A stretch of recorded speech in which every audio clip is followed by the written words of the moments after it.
Just because of this crusty hair.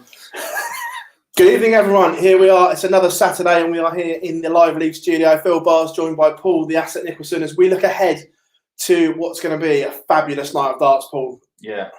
You look at what we've seen this week, and you think about how lucky we've been to see 170 check out from James Richardson, and 9 darter from him, massive averages from everybody, but that 117 from Burness was a huge highlight of the week. But that's just a small part of the story of the last 5 days. Monday seems a long time ago. Yeah, it does, doesn't it? We all noticed when the draw came out for the first week of Phase 2 that was a stacked group, and we thought, who can get through this one?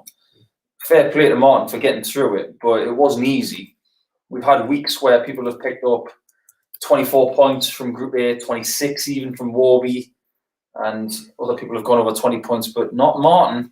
It just goes to show how tightly packed that group was. And is him having a couple of days off before tonight's finals for week 1 a blessing for him? I think it might be, whereas other players will have gained strength by playing every day.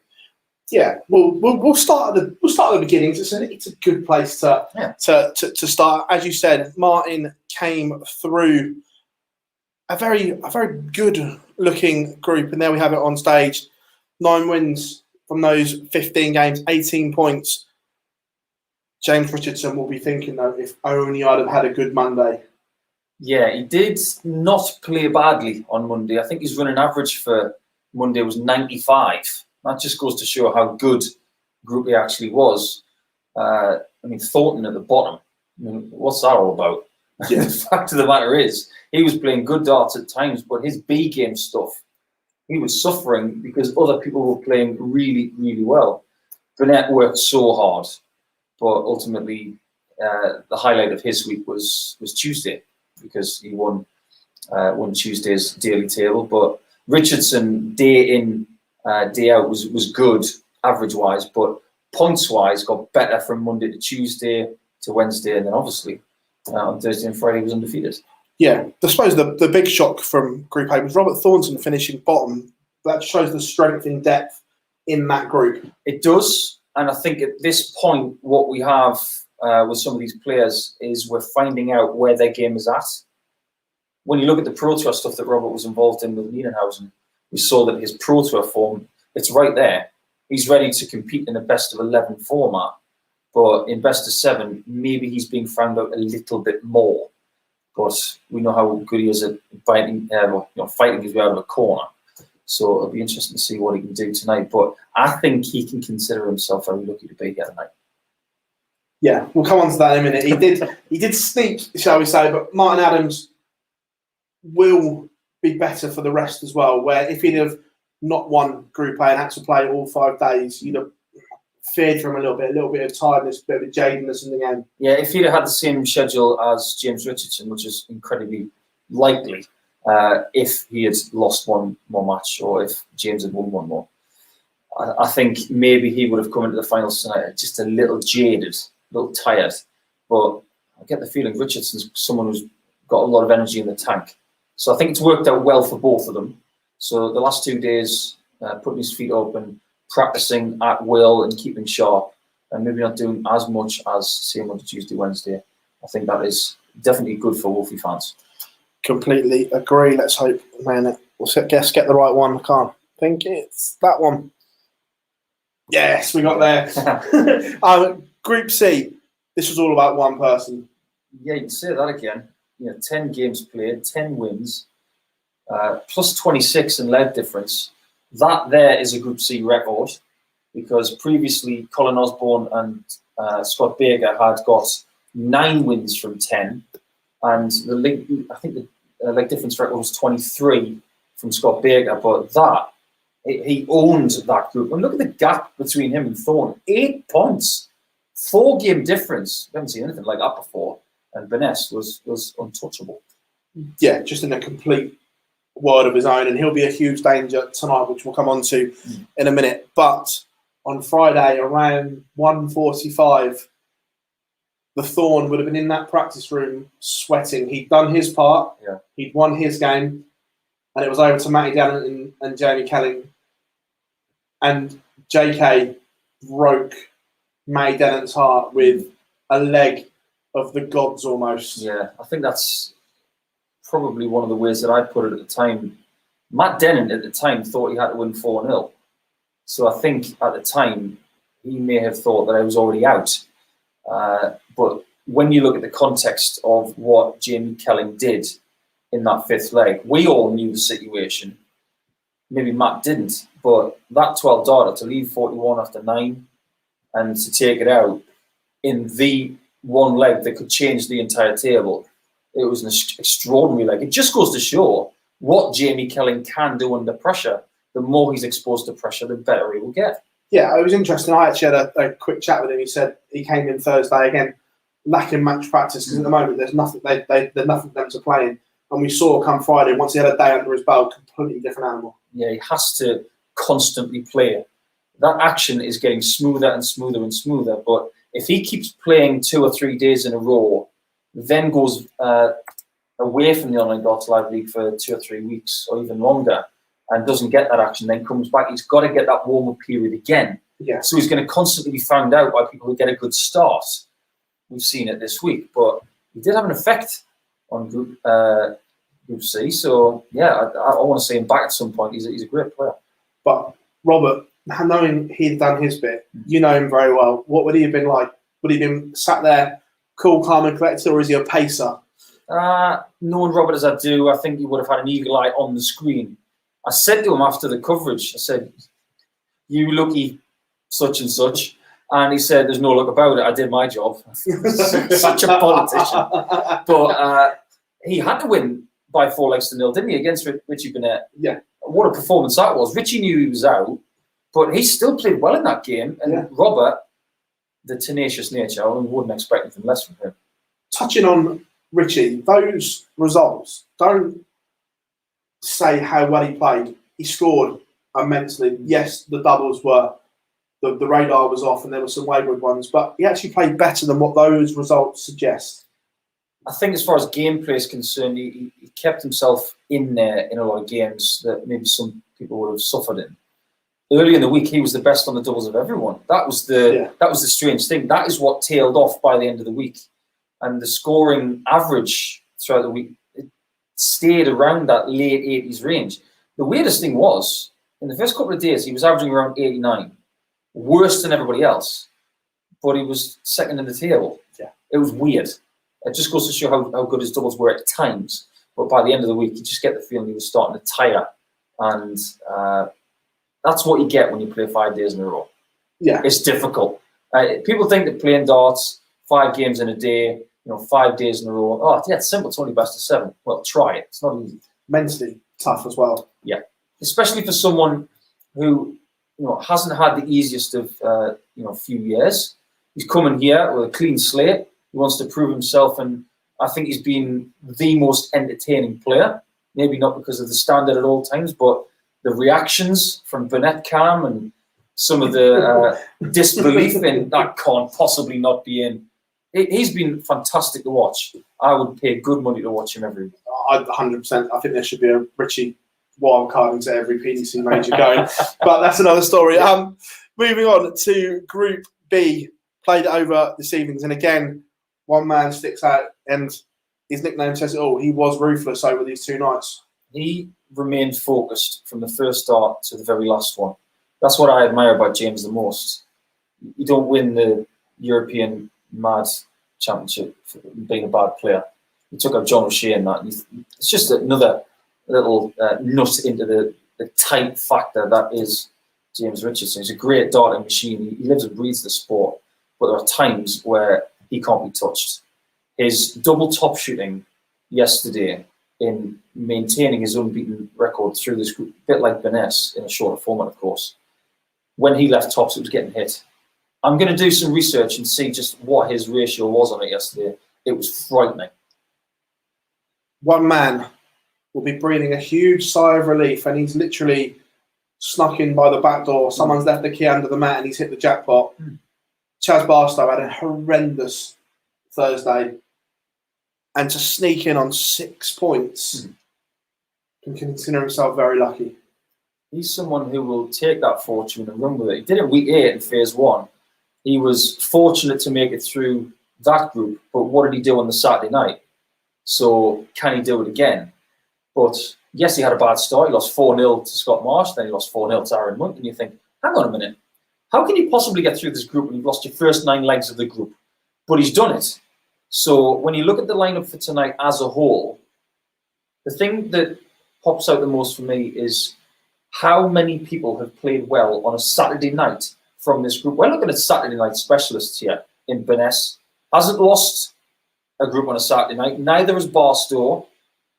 I don't think Scott Marsh has either. And Wolfie has won a weekly title as well. This is as good a lineup as you could possibly wish for on a Saturday night. We'll come on to the lineup in a second. There's a question here from Benny. Says, do you think it could be a disadvantage that Wolfie reached the final in Group A? We've touched on this. We don't think it is doing. We think it's an advantage to him having a few days rest. I think personally for Martin at 64 years of age, having 3 really hard days where he's played 15 matches and then having a bit of rest before coming back into here, I think it's perfect for Martin. I don't think it's a disadvantage whatsoever. Yeah, completely agree. Right, let's get tonight's fixtures up. There we are again. We will have a winner crowned this evening. And more importantly, it's all about, if you can't win it, finishing in that top 3 because you qualify for Champions League. This is the difference, isn't it, with phase 2? It's not just about getting to the top of the tree and saying I was the champion of week 1, 2 or 3, whatever. But now it's about being in the top half. That's where the semi-finals come into play, because if you come through your group, because all 6 players will be split into 2 groups, and brilliantly, we've got Burness and Richardson playing each other first because they've got huge win streaks under their belts. But if you get 3rd spot, you see the graphic there with the second last thing on the right-hand side, that 3rd, 4th place playoff is probably the biggest game of the night because one person will go to Champions League and one will not. The people in the final, they're both there. Touching on that first game, if we were boxing, they'd be saying someone's O's got to go. Yeah, a bit like Canelo and Billy Joe Saunders. So, yeah, someone's got to go. I mean, the run for Burness is longer. I think it's 13 matches. Richardson, I think, is 10. I'll have to double check that. But those win streaks, one of them's going to go. Just looking at those first set of fixtures in the round-robin groups, which ones are must-win for you if they have any chance to get through? Scott Marsh has got to beat Adams. As well as Scott played the last couple of nights, there have been times where he has struggled to find his range on the treble 20. Now, he had a bit of an accident yesterday with a dart point, and he had to go to a new set of darts. They're exactly the same, but we've seen with other players at the professional level that when you change to a different set, there are small intricacies. It didn't affect Scott much last night, especially when he had that wonder dart on the bullseye, but I really do believe that if he's going to get through in this group, he has to beat Martin Adams first. Out of the 2 groups, who misses out, do you feel? I didn't even ask me this. You should be used to this by now.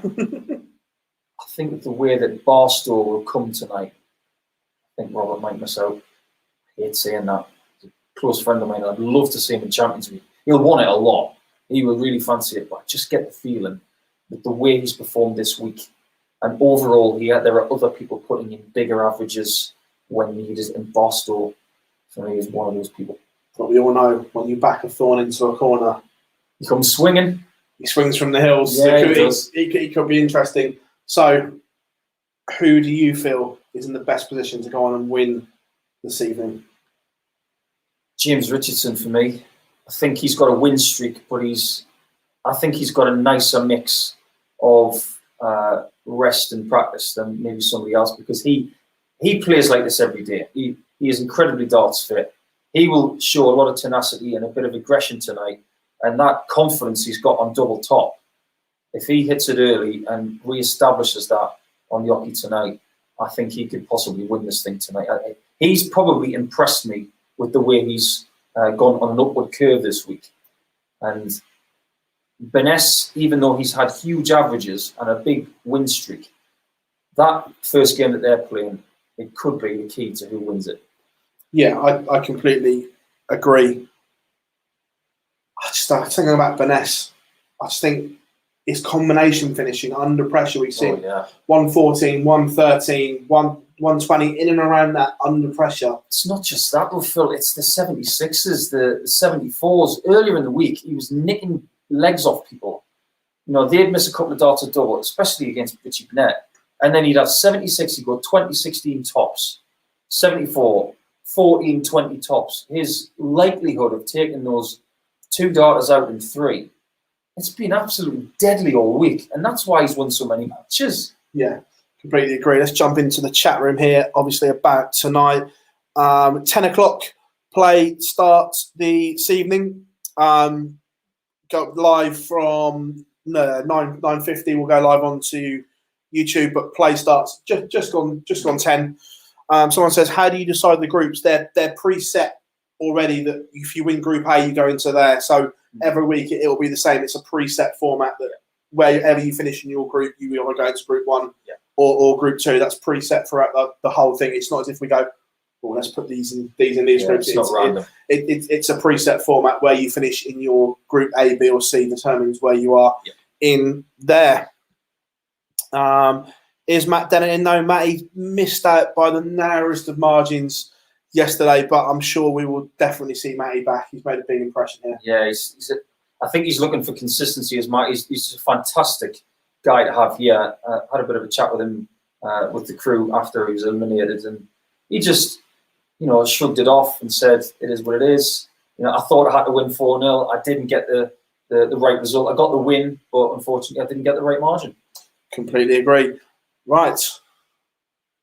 The news that everyone wants, who's back in week 2. Are you going to let the cat out of the bag now? Yes, I am. Yeah, he's just done it. There we are. A few returning faces. Just to let you all know, there are some really, really exciting new players coming in week 3, week 4, and week 6, 7, and 8. There are some really big names. Obviously, people still working on other things, so we've had to jiggle stuff around, but there are some great names. I'm not going to tell you them now, but Paul, I told you one earlier, and you were rather excited. Yeah, you can say that again. I mean, I'm someone who just loves the game of darts, and I'm, a big advocate for this sport, doing things a little differently now. We've got players who are not on tour, who have the ability to come here and try and say to themselves, I can still mix it with some great talent.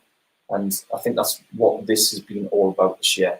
We've seen resurgence type form from lots of other people, and more so probably from Colin Osborne than anybody else. He's had a tough few years, personally, professionally, but to have him back here, it really has warmed my heart to see Colin playing well. He's just a fantastic professional. Yeah, the ultimate professional, having him in and around, and he's played some good stuff as well, which is nice to see. Yeah. Fallon Sherrick returns, Andy Jenkins, Richard North, Scott Baker, but the one that me and you are both looking forward to, Jared Cole. It's a lot of boxes and has got a bright future. Yeah, I'm a big fan of Jared. I've known him for a few years now, and he used to sit with me and Steve West at the Pro Tour when he was a Challenge Tour alternate, and he's just a lovely young man. He's got a lot of strings to his bow. He's got a long-term strategy when it comes to this game. Maybe he won't explode onto the scene like a Keane Barry or a Michael Van Gerwen, but watch out for him in about 5 years' time. He knows the slow steps he needs to take to get to where he wants to be. Yeah, he's trying to be one of the superstars of the next generation. He maybe thinks now I can do bits, but I'm getting fitter, I'm getting experience. That's what he's smart at. He's about ticking boxes right now and making sure that he's ready for the future challenges. One that I'm really looking forward to, and I'm pleased he's back on Thursday and Friday morning, is Josh McCarthy. Again, another young man swimming, only 24 years of age. It's a lot of 180s, and last time out he was so unlucky. I think he missed out on a leg difference or something in the end. Excited to see him back. Yeah, I actually knew of Josh before he played in, I think it was week 8. I think it was week 8, yeah. When he was alongside Colin Osborne.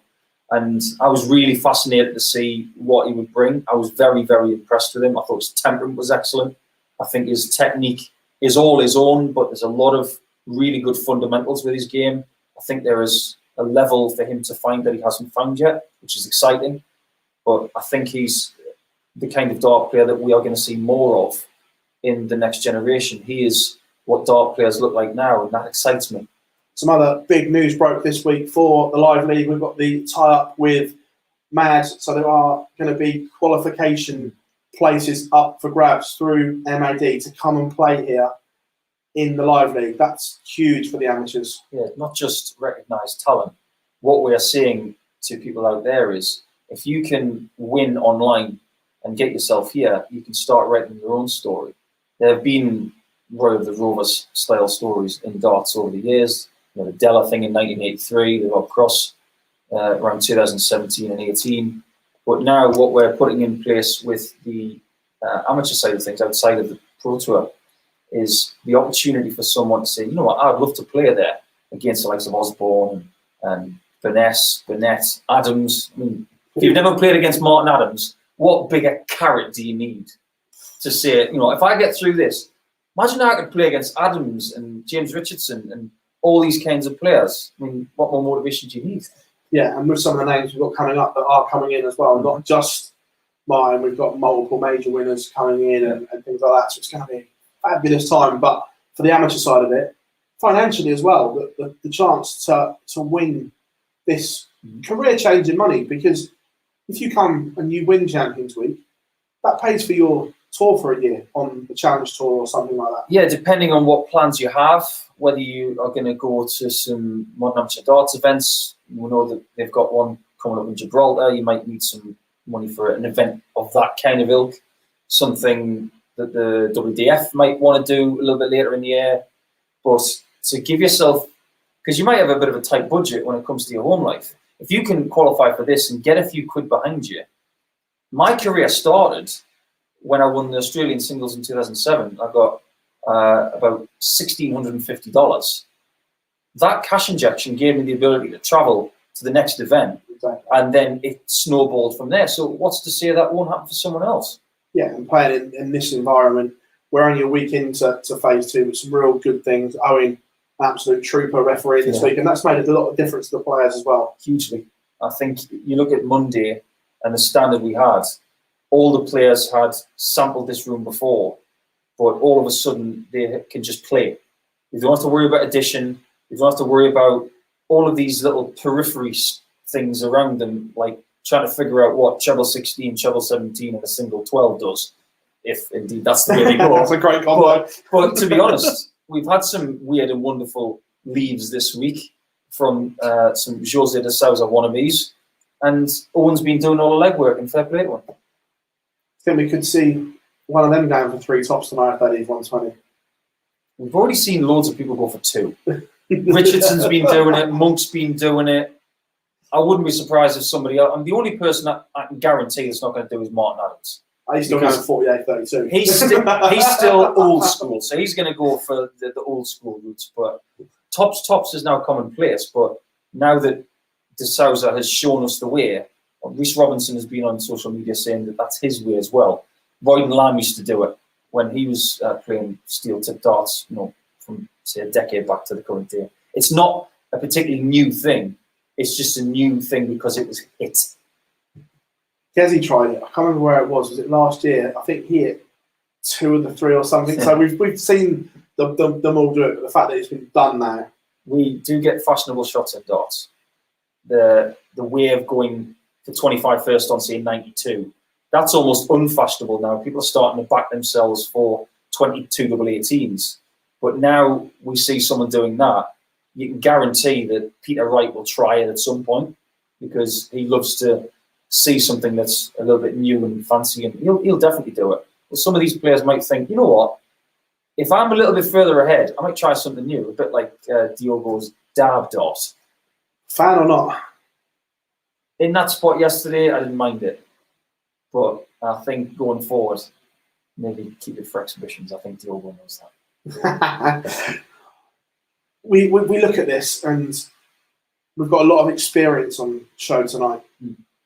Is that going to come down to it? We've got a multiple world champion. James Richardson has played on that Ali Pally stage.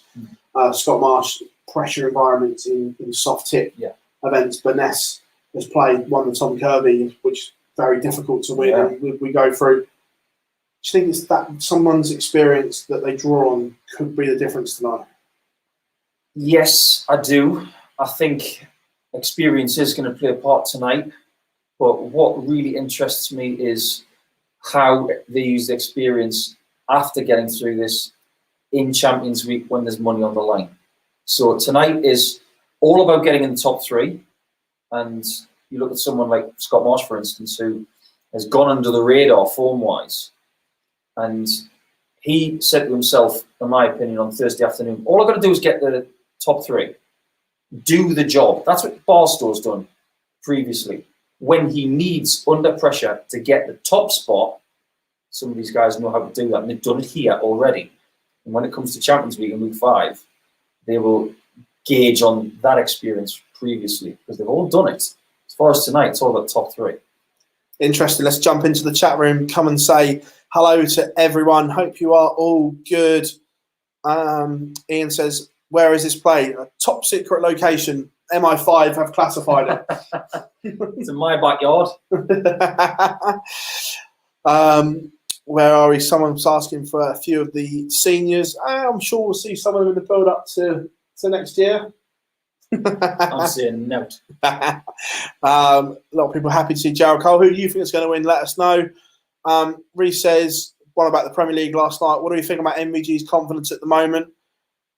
Didn't do a lot wrong last night, in all honesty, did he? Just Johnny, if it was an 11-dart leg to break and go 9-8 up, there's nothing you can do about that. It's just, again, beaten by Luke Humphries at the UK Open, exceptional. Yeah. It's just one of them. You asked me a question about using experience in going forward, and this is a really important point that nobody's made. I was thinking about this last night. If you go back in Johnny Clayton's career, and I'll come back to Michael Van Gerwen's confidence in a second, but I'd like to make this point about Johnny. One of the things that set him on this course was winning the Champion of Champions, which was a best-of-3 event from start to finish. Won it, of course. It really helped get him in price as well. But if you look at the situation last night, admittedly, with ramped-up pressure, with best-of-3, wasn't he? Won 2-0. So is Johnny Clayton the best closer in darts right now? I'd have to say yes, because he can close in a best-of-3 scenario, in my opinion, better than anybody else. All you've got to do is look at the Masters against Wade. The best game of the year, unquestioned. I'll argue that with anyone, because he was that good. But MVG's confidence right now, I think, going back to the Netherlands to see his young family and to maybe have a little bit of a break ahead of some more action in a couple of weeks' time, he'll say, do you know what? I played brilliantly. He did play brilliantly. He's had campaigns in European Tour events and other Premier League where he has not played that well. But the fact of the matter is we have 2 stars this year in 2021 in De Souza and in Johnny Clayton, as well as Aspinall, who deserves a mention because he really did bring something to those playoffs. But people have raised their game. Michael's still at the same level doing incredible things, but people are catching him. How good was it to hear fans, though, at a darts event? It was weird at first. You look at the FA Cup final with Leicester and Chelsea. Yeah. That sent shivers down my spine. And we're going to start seeing more events with more people. That's what's exciting. The cricket are going to get 70% capacity soon at Edgbaston, which is fantastic. But I can't take my mind off Blackpool, a place that I despise. I've never hidden that. No. I really do. But when I commentate there, which I will be doing for Talk Sport 2, you heard it here first. Is it out now? You're allowed to mention it? Because probably not. Because we've kept this quiet for a few weeks. Probably not. But I have been given the word that we'll be on the radio. But I'll be there, and I can't wait to hear that live for the first time. The first night of the Worlds, for me, was just a bit sombre. But when I think about a jam-packed Blackpool being stage left with some of my colleagues there and seeing the players on stage, it genuinely makes me feel like it's Christmas. I completely agree. And there was a question here, said, thoughts on the crowd coming back. Do you think it helped Johnny win the Premier League? I think it helped them all. Across that week, I think it helped everyone involved, playing-wise, because they could buzz off them, they could feed off them again. Look at Peter Wright. We saw players really stand up and be counted. Peter Wright was the person. He found another level. He has always been a fan favourite player. Yeah. But you get the feeling that Snakebite needs that extra bit of venom from the people. And the way he performed this week, I think he can walk away from the Premier League with his chin very high indeed. I think he was exceptional. But you look at the reactions of Clayton from the start of the Premier League to the time where he came into the playoffs, things got more animated. He became the feisty ferret, which was what the commentary team were calling him last night. But it just goes to show how much he wanted it. If it was behind closed doors, I don't think he would have been that animated. No, I completely agree. Yeah, I believe in the fact that players are either adrenaline players or they're not. I'm not sure Mark Walsh, one of my favourite players of all time, was an adrenaline guy. He preferred to play in the library atmospheres, and that's why he plays best darts. But Clayton now has proven himself as a floor player, European Tour player, because he's won in Austria, and now as a big-time player and an adrenaline player who can play at an even higher level. Completely agree. Question here. Is there a different referee next week? Yes, there is, because we can't ask Owen to do over 600. Are we telling them who it is? Shall we? Yeah. Over to you. Charlie Costerfield. Come on down. Yeah, Charlie's in next week. Like we said, we've got a couple of referees going to rotate around a bit like the comms team, because it's just impossible for you to do week after week. Your voices would be broken. Yeah, a bit like Wayne's, really. Yeah. Be about as crusty as Russ Bray's voice. So yeah, no, Charlie is in next week, and I know in the week after, and so on and so on. So yeah, we've got a change for you, but it's worked well. Yeah, it's been a great addition. I think Owen's done an amazing job. You think about doing 105 games in a week. That is a proper shift over the course of 6 days. And I'm really happy to have Charlie, because Charlie got his shot at a Lakeside the first year that Glenn won there. He obviously refereed some WDF events and done a lot of BDO stuff. He's a very, very good, concise referee, and I think he will really, really enjoy this next week. Completely. There's one here for you, Paul. Says, when you back playing again, how was the op? Well, it went well with the op, didn't it, obviously? Yeah. You still got more to do, but happy with the way the first one went. Yeah, I got an appointment with the surgeon on Tuesday just to get things checked. It's been nearly 3 weeks since the surgery. The arm's all right. I've got a lot of pain in the elbow. It's something I'm not used to on the inside of the elbow. It's a bit spongy, which is not a nice sensation, but I prodded that nerve there. It's a little bit numb, but it's going to take time for that to heal. When it does, there's another operation to come. The clock is ticking when it comes to me going to Q school in 2022. I'm not going to lie, because the next operation is going to take 2 months to heal, minimum. My time frame is to get back proper practicing by October. If I can get 2 months under my belt ahead of Q school, then I've got a shot. Just touching on what you said there, because again, a lot of people ask about it. You still feel that you can compete at that very top level, don't you? I look at the Premier League and I look at some of the averages in the Pro Tour, and I think to myself, am I capable of doing that? There are days when I say maybe not, but there are other days, like the other day, I was listening to some song by Sia. You know, I was getting a bit millennial with myself, and I started to get a feeling inside me of inspiration, saying, do you know what? If I put the right work in, if I work the same way I did in 2007, and put in the hours to get a nice basis, get my grip right, get my kit right, which is not far off. There may be a couple of tweaks needed. If I get those two things right, that's fine. I know that's all right. It's probably better than it's ever been. But if I can get those two things right, I think there is definitely a way for me to get back into the 1-2-8. That'd be great to see. Well, everyone, we are going to round this up now because we've got prep to go into for this evening. But as our quick preview and to let you know what's going on, thank you all for joining us. Remember, Online Darts TV, YouTube channel, and Sporty Stuff TV. And of course, check out all the social media platforms, Darts Live League on Twitter, Facebook, and Instagram. We have everything covered for you here tonight. It's going to be a great night. I'm on social media, Paul's on comms, and we will see you all very, very soon.